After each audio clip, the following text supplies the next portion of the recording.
Every morning, we followed the exact same ritual. My 5-year-old son, Brandon, and I would walk hand in hand with Preston to the Metro North Station in White Plains. He was immaculate in his gray suit, leather briefcase in hand. He seemed like the perfect husband, the responsible father that any woman would wish to have by her side. He greeted the neighbors with a calculated smile and constantly checked his watch, acting as if he didn't have a minute to lose.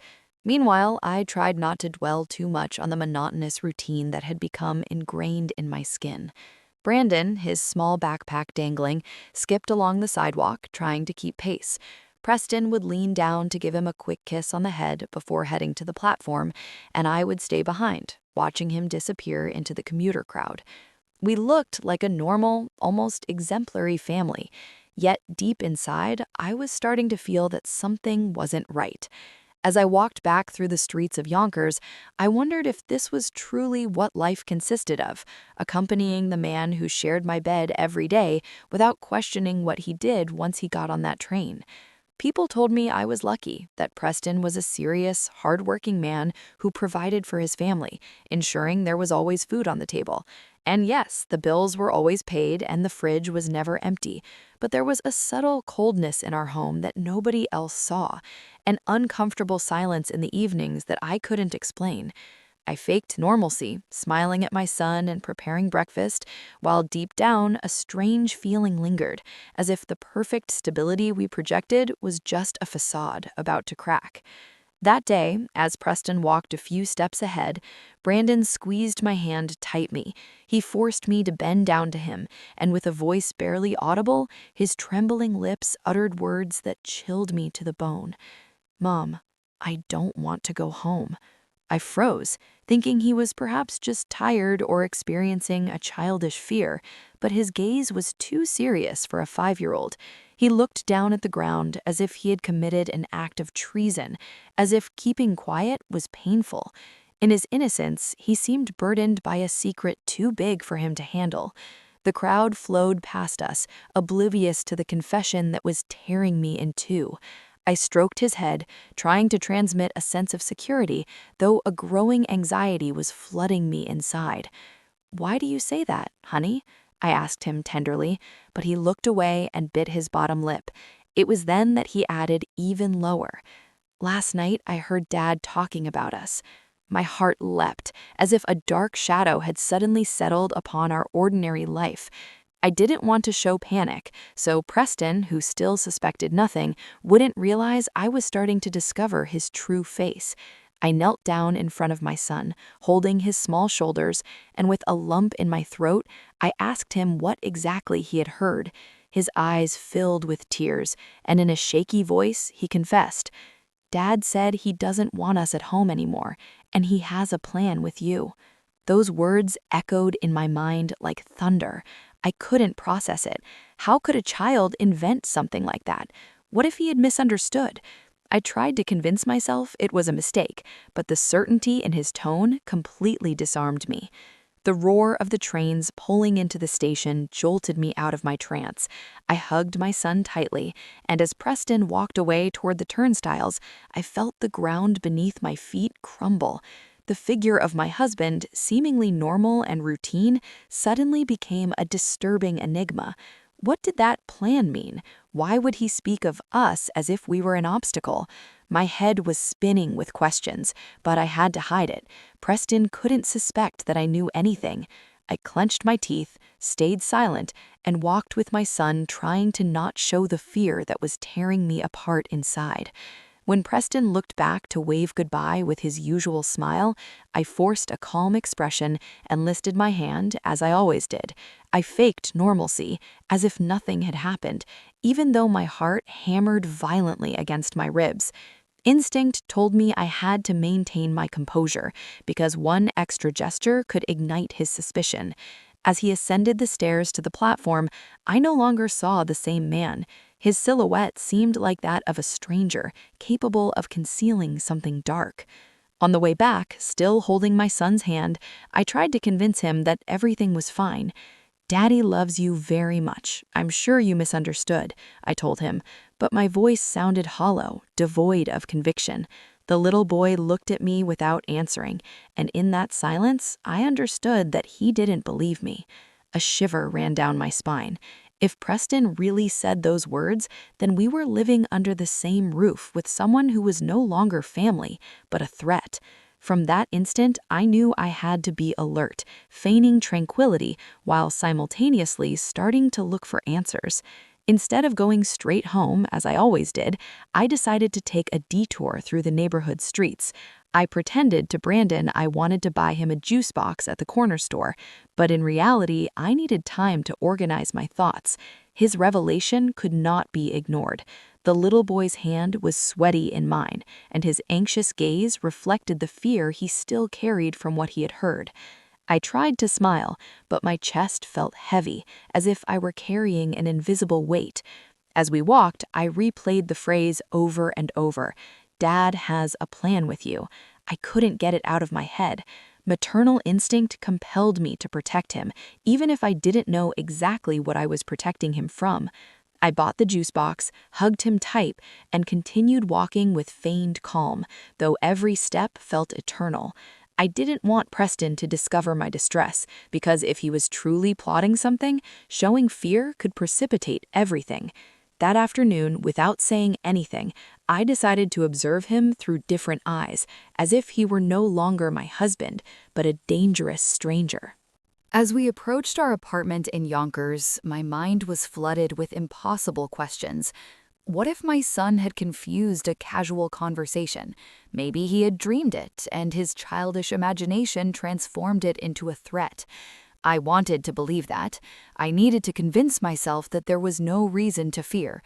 But the more I thought about it, the stronger the idea that it was real became. His tone of voice, his genuine fear didn't seem like a child's invention. That night, while preparing dinner, the doubt continued to pound inside me. I watched Preston moving around the kitchen as if nothing were wrong, following the same routine, and I wondered if behind every kind gesture was a cold calculation. I tried to distract myself, but the memory of my son's words returned with greater intensity. The silence in the house seemed heavier than ever. Between serving the plates and faking normalcy, I realized that even though I didn't have proof yet, I could no longer trust him as before. When we got home that afternoon, the first thing that caught my eye was the apartment door. There was a new auxiliary deadbolt that I didn't recognize, installed without anyone telling me anything. Preston hadn't mentioned any renovations, and there was no apparent reason to add another security measure. A chill ran down my body, as if that lock represented an invisible border between him and us. Brandon stared at it too, though he didn't say anything, perhaps afraid of reminding me what he had already shared. We went inside, and everything appeared to be in its place. The living room tidy, the table precisely set, the television on as usual.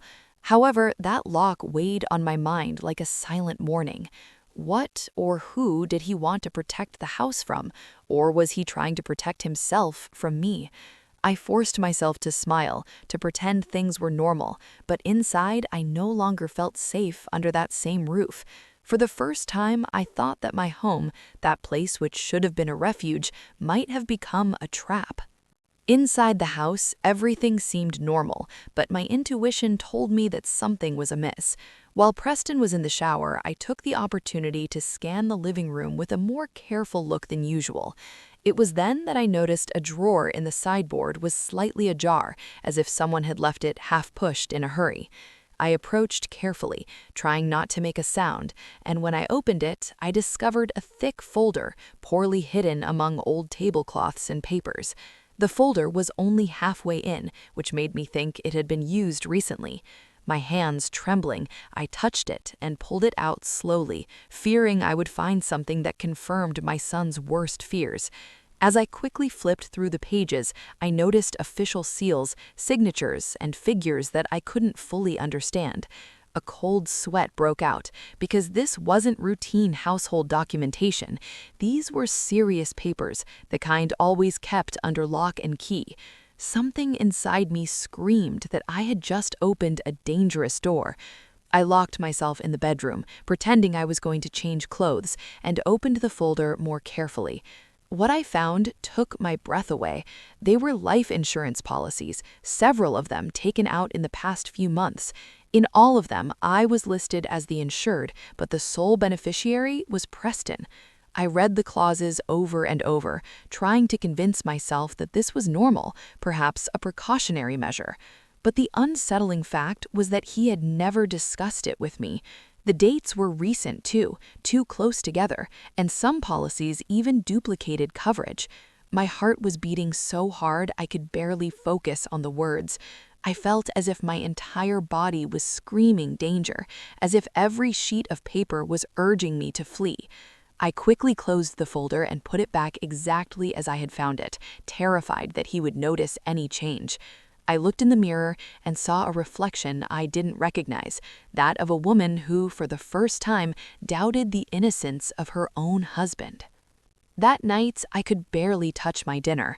While Preston talked about trivial things, I couldn't stop hearing the echo of the policies in my head. Why had he taken out so much insurance without mentioning it? Why was I the central piece of all those documents? Every time I looked at him smiling, I felt that behind that gesture was a cold calculation that chilled my blood. I feigned normalcy, but the knot in my stomach wouldn't loosen. When I took my son to bed, I sat beside him, stroking his hair while he slept. The calm of his breathing made the internal storm consuming me even more unbearable. I thought about getting up and running away that very night, but I had nowhere to go and no solid evidence to justify such a drastic decision. I closed my eyes and took a deep breath, convinced that I had to buy time and act carefully. The anguish wrapped around me, but it also propelled me to be alert as never before. While preparing my son's afternoon snack in the kitchen, I overheard Preston speaking on the phone in the living room. It wasn't the typical work conversation. He spoke in a low tone, but his words cut through the air like knives. "This week, it has to be closed. No one can find out," he said with a firmness that made my skin crawl. I held my breath, afraid that any noise would alert him that I was listening. The knife in my hand trembled as I cut the fruit, and a cold sweat ran down my back. I felt my heart beating at full speed, as if it wanted to escape my chest. I wondered what closed meant and who this hidden caller was. The sound of his approaching footsteps forced me to compose myself in seconds, pretending to focus on the tray I was preparing. When he entered the kitchen, I looked at him, trying not to show nervousness, but nothing in his words could seem innocent anymore. That call had sown the certainty in me that he was plotting something dark. Preston hung up the phone as soon as he saw me, as if he wanted to erase the conversation he had just had with a single gesture. He smiled naturally, asking in a light voice what I was preparing for Brandon. I responded calmly, but my hands remained tense on the counter. Every move he made seemed calculated, like an actor playing an overly rehearsed role, and I, forced not to show fear, also became an actress inside my own house. I offered him a plate as if nothing had happened, and he accepted it with a smile that no longer convinced me. The scene was almost absurd. Two adults sharing a fictitious normalcy while one hid secrets and the other pretended not to know them. Inside, the deception hurt, but I understood that I had to wait, observe, and gather proof. If I showed my suspicion too early, I could lose everything. That night, while doing the dishes, I promised myself I wouldn't let down my guard for a second. That night, I pretended to be sound asleep, but my eyes remained slightly open, attentive to every movement. Around midnight, Preston turned on his laptop and began typing quickly. The light from the screen illuminated his serious, concentrated face, as if he were handling information he couldn't share. I played dead, resisting the urge to sit up and ask what he was doing. From the bed, I watched him delete search histories and move files with suspicious care. My slow, steady breathing was my only mask, while anxiety gnawed at me inside. I watched him turn off the computer with a dry gesture, putting it away in his briefcase as if it were a treasure. Afterward, he lay down next to me and hugged me, perhaps trying to project the image of a loving husband, but I could no longer feel warmth in his arms, only a sharp coldness that reminded me of what I had discovered. That dawn, I understood that trust had died forever and that I had to prepare myself for the truth that was about to come to light. The next morning, while dropping Brandon off at school, one of the mothers approached me with a nervous expression. She spoke in a low voice, as if afraid of being overheard. "Be careful with your husband. He's getting into strange things," she whispered to me. I was paralyzed, unable to react, trying to figure out where that warning had come from. Her serious gaze, heavy with concern, confirmed that it was no joke. I asked what she meant, but the woman evaded the topic and left quickly. I stood motionless for a few seconds, my heart racing, watching her disappear in the commotion of parents at the entrance. Those words hit me like a confirmation of what I already suspected. Preston was hiding more than I could imagine. I walked back home with a knot in my stomach, reviewing every detail of the past few days: the suspicious call, the insurance policies, the new lock. Everything fit together into a single disturbing puzzle. I felt fear, but also an urgent need to uncover the truth. That afternoon, when Preston left for work, I sat down in front of his computer with trembling hands. I didn't know if I would be able to access it, but I needed answers. I checked his online bank accounts and discovered regular transfers made out to a woman I didn't know. They weren't huge sums, but enough to raise suspicion. I felt instant vertigo. Not only did he seem to be hiding a plan against me, but he was also diverting money to someone else. I bit my lip, trying not to cry, but rage flooded me. Who was this woman? What was her role in all of this? I saved screenshots onto a flash drive, which I hid among my things, fully aware that I was entering dangerous territory. I quickly closed the computer just before Preston returned and forced myself to smile as if nothing had happened. Inside, however, distrust had taken deep root. There was no turning back now. I needed the truth, even if it destroyed me. The following days confirmed what I feared. Preston was not only plotting something dark against me, but he was also cheating on me with another woman.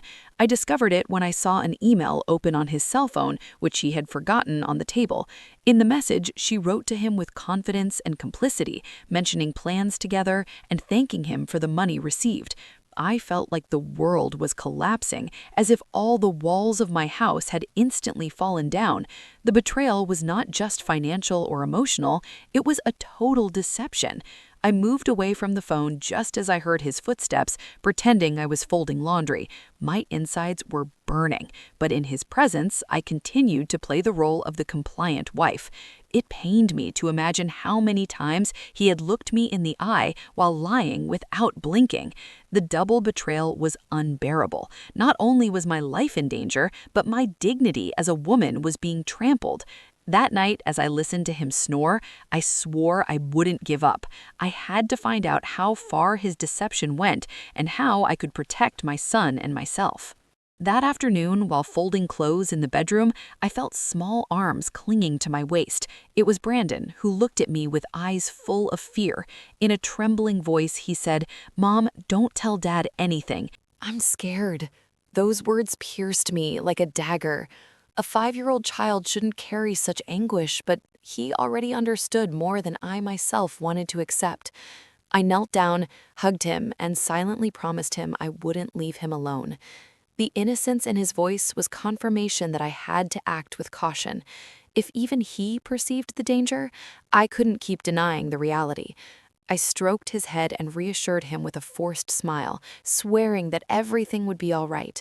But desperation was boiling inside me. I had to protect him, even if it meant pretending for Preston every second of the day. My son's counsel became a warning. Staying silent was the only way to buy time. I decided that we needed a safe place, even if only temporarily. I told Preston that Brandon had a cold and that we would spend a few days at my sister's house so he could rest. I feigned maternal concern and, surprisingly, Preston raised no objections. Perhaps he was even grateful for my absence, which confirmed to me that he had something underway. I packed a small bag with essentials and left with my son's hand in mine, feeling like I was escaping an invisible prison. At my sister's house, I found a respite, but also the need to continue pretending. I couldn't tell her the whole truth because I feared Preston would find out and react even worse. I only told her that I needed company and a little peace. During those nights, I slept a little more soundly, knowing that for a few days at least, my son and I weren't under the same roof as that man. However, Preston's shadow continued to pursue me like a ghost that never disappeared. One afternoon, while collecting laundry hung on my sister's balcony, I received an unexpected visit from a neighbor. She quietly told me that she had seen Preston enter our apartment building accompanied by an unfamiliar woman. My heart sank, but I feigned indifference so she wouldn't suspect how much it hurt. The description matched the person I had seen mentioned in his bank transfers. My stomach clenched at the thought of her in my house, taking a place that belonged to me. I didn't say anything, only nodded and thanked her for the information, but inside I felt a whirlwind of rage and helplessness. I retreated to the bathroom so my son wouldn't see me cry. The betrayal was no longer a suspicion, it was a proven fact being flaunted in my own home. As I looked in the mirror with silent tears, I realized I couldn't remain still. Preston wasn't just planning something against me, he had also erased all trace of respect in our marriage, and that gave me more strength to resist. One night, unable to withstand the uncertainty any longer, I secretly returned to our apartment. I left my son with my sister and climbed the stairs with a pounding heart. From the interior courtyard window, I could see the illuminated living room.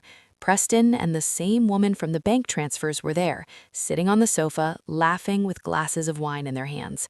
The scene hit me like a brutal slap. My home no longer belonged to me. He had handed it over to another. I remained motionless, the cold cement seeping into my bones, unable to look away from that blatant betrayal. The way he looked at her left no doubt. It was more than an affair. It was complicity. I felt a mix of rage, humiliation, and fear. If he was capable of opening the doors of my house to her, he was also capable of executing any plan against me without remorse. I left with contained tears, swearing that this would be the last time I watched him from a distance without doing anything.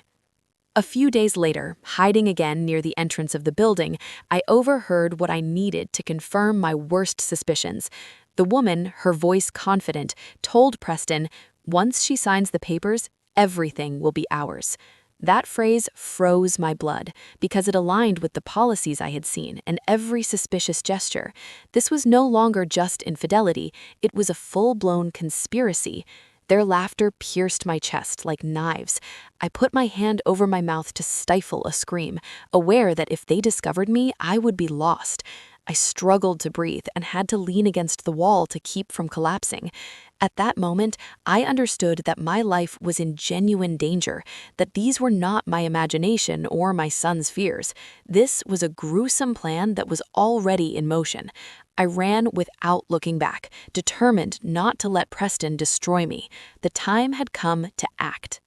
With trembling hands and nerves on the verge of collapse, I gathered the insurance policies and the screenshots of the transfers. I went to the nearest precinct with the feeling that I was carrying a bomb in my purse. As I told my story, the officer listened attentively, though his furrowed brow showed incredulity. It could just be economic fraud, but we don't have proof that he plans to physically harm you. His words felt like a splash of cold water. I felt the ground open beneath my feet, as if the system was denying me the protection I desperately needed. I begged him to take my full statement, to at least record everything I had seen. The officer agreed to register the complaint, but warned me that without further proof, it would be difficult to act. I left the precinct with a lump in my throat, holding my son's hand and promising myself that I wouldn't give up. If justice hesitated, I would find a way to prove it. The officer looked at me with a mix of compassion and skepticism. He explained that without direct evidence of an attempt at assault, what I had could only be considered suspicion. His words hurt me because I felt that my fear and my son's were being reduced to simple conjectures.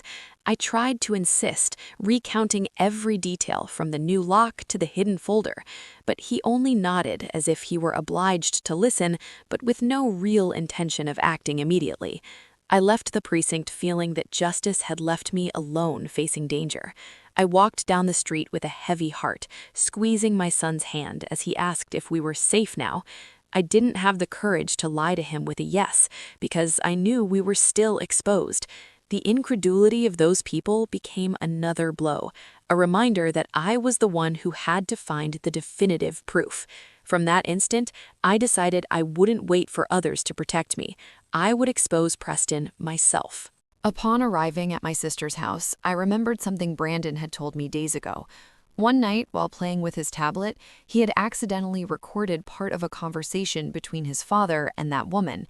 I asked him to show me, and with his small, unsure fingers, he opened the audio file. In the recording, Preston's voice was clearly audible, deep and confident, saying, "Once she signs the will, everything will be ready." That phrase was enough to confirm my suspicions. I shuddered upon hearing it, as if a deadly cold ran down my spine. The recording was short, but sufficient to prove that there was a concrete plan. I hugged my son, silently grateful that his innocence had become the key I needed to unlock the truth. For the first time in weeks, I felt like I had a weapon against Preston, something he couldn't deny or dismiss as chance. I carefully put the tablet away, knowing that this file was my salvation, and perhaps proof that could cost us dearly if he discovered it.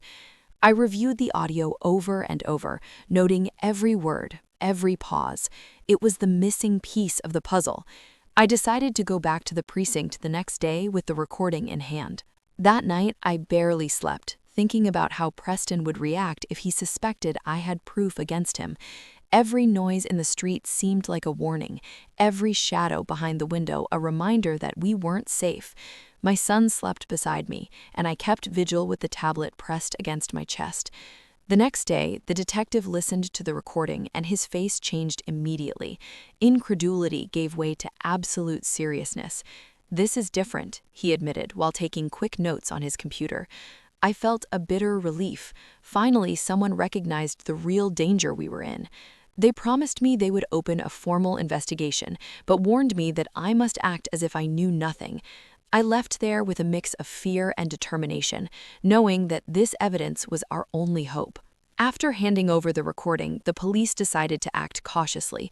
They explained that they would organize silent surveillance on Preston to confirm his movements and contacts.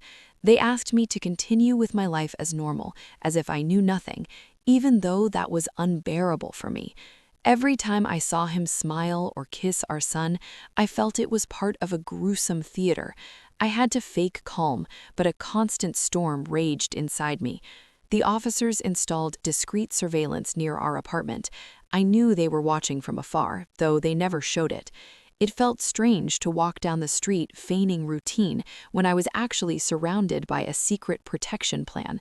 Fear consumed me, but it also gave me strength. I wasn't completely alone. Each day that passed was a battle between appearing normal and resisting the urge to confront him once and for all. One afternoon, I received a call from a detective. He informed me that Preston had been observed in a bar in downtown Newark, meeting with an unknown man. Apparently, they were discussing the details of a supposed home accident. The news took my breath away, confirming that my suspicions were not exaggerations, but a real plan. The detective assured me they now had enough proof to intervene. I listened with a dry throat, as if the air had been ripped from me suddenly. I pictured Preston sitting calmly, planning my death as if it were just another item on his agenda. The pain was indescribable, but I also felt a strange relief. His arrogance had betrayed him. That public meeting became the mistake that sealed his fate. The officers asked me to stay strong and not change my behavior until they acted. It was the most agonizing weight of my life. Every second spent with him felt like walking on a cliff edge. The final call came on a gray morning. The detective informed me in a firm voice, "Ma'am, you can rest easy. Preston has been arrested." I stood in silence, unsure whether to cry from relief or scream with rage. They had arrested him in the same bar, just as he was trying to finalize the details of how to disguise his crime as an accident. Finally, the nightmare seemed to have an end, although scars impossible to erase remained inside me. I hung up the phone and collapsed onto the floor, my son looking at me, scared, not fully understanding what was happening. I hugged him with all my strength, swearing that he was safe now, that no one would ever harm us again. Inside, however, I knew this wasn't the end of the story. I had to face the legal process, the questions, and the social judgment. But on that day, the only thing that mattered was that the threat had disappeared. I could breathe again, even through tears. When I confirmed Preston's arrest, my entire body broke down. I didn't cry out of love, but of rage and the humiliation of having shared my life with a man capable of planning my death. It hurt to remember every moment of trust, every fake smile with which he had deceived me for years. I felt that my marriage had been nothing more than a carefully constructed lie. Everything was collapsing around me like a house of cards. I took refuge in my son's arms, finding in his innocence the only truth that still remained intact. I cried inconsolably, releasing all the pain I had silently held inside. It was a cry that mixed fear, rage, and relief, a catharsis that emptied me out. I understood that man no longer existed for me, that I had to bury him in my memory like a dangerous stranger. In that emotional collapse, all that was left for me was to get up again and rebuild myself from the ashes. As the days passed, I began to regain strength, thanks to the support of my sister and the counselors who offered me help. There were nights that I woke up sweating, reliving the scenes of betrayal, but little by little I learned to control it. I repeated to myself that I had survived, that I was still alive, and that was the most important thing. I no longer wanted to be a victim, but an example for my son that one can overcome even the worst nightmare. I began to organize my life away from Preston. I opened a new bank account, moved apartments, and looked for a different school for Brandon. Every decision was a step towards freedom, towards a life without fear. I discovered an inner strength I never imagined having, that of a woman who had hit rock bottom and now was rising with more dignity than ever. I understood that it wasn't just about surviving, but about being reborn with my head held high.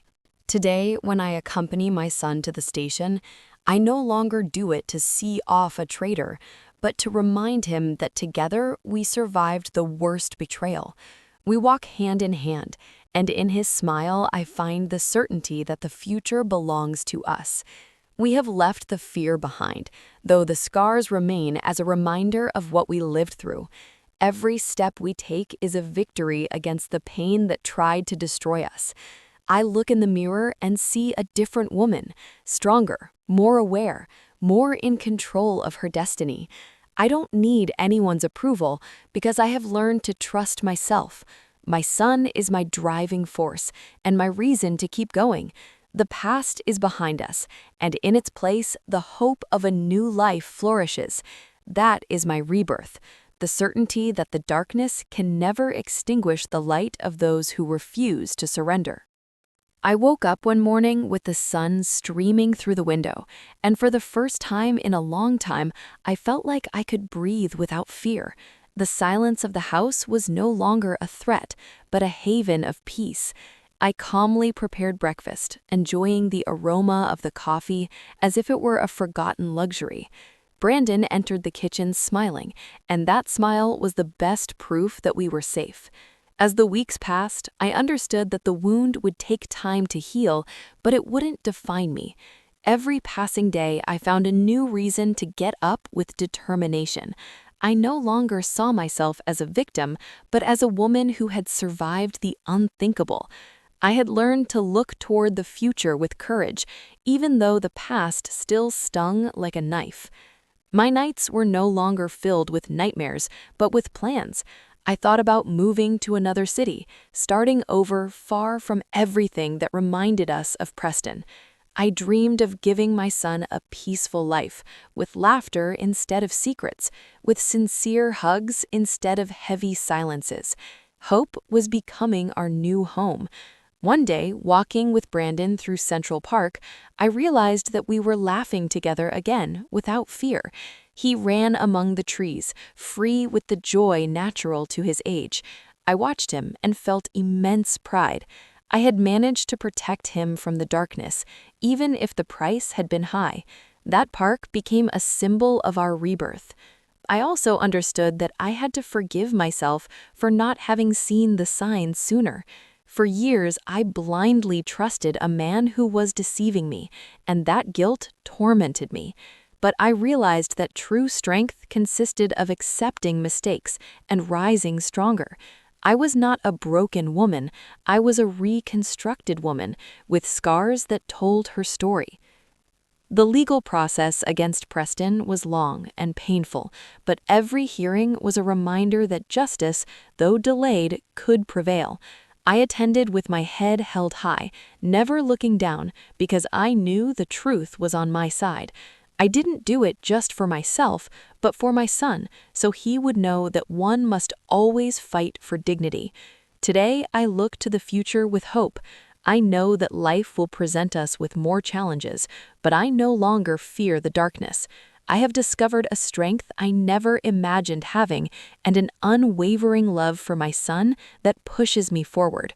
Our story does not end with pain, but with a rebirth full of possibilities, and every step we take together is proof that no one, no matter how great the betrayal they attempt, will ever be able to take away our light.